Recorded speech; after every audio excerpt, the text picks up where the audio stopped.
na naman ang ating ipon challenge. Uy, for the month of May 1, May 30.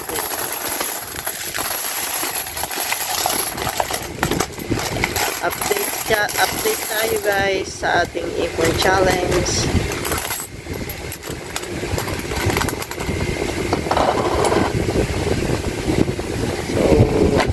See you guys later. Magbibilang na po tayo.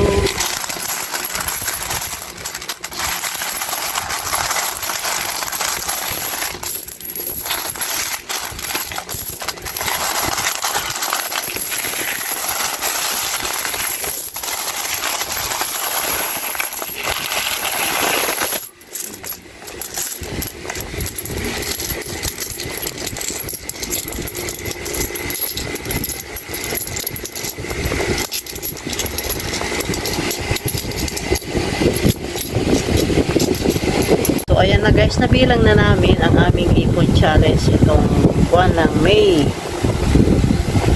Ngayon ay nakaipon po kami ng 8,660. Nakaraan 8,000 lang. So medyo marami ngayon. So, ayan lang guys, update sa aming ipon challenge. Lagi namin po ito gagawin para din po sa atin, sa amin, sa ekonomiya syempre.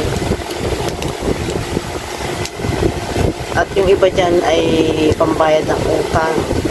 Last na hulog na namin ng utang ngayon. So susunod medyo malaki-laki na ang aming maiipon. Yan. Thank you so much sa inyong suporta.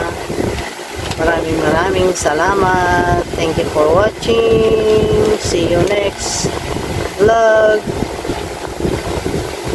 Kailangan din namin to every month talagang bubuksan namin yan kasi kailangan ipabuo namin yan para umikot yung barya. Ito po ay galing sa aming maliit na tindahan, ang aming sari-sari store.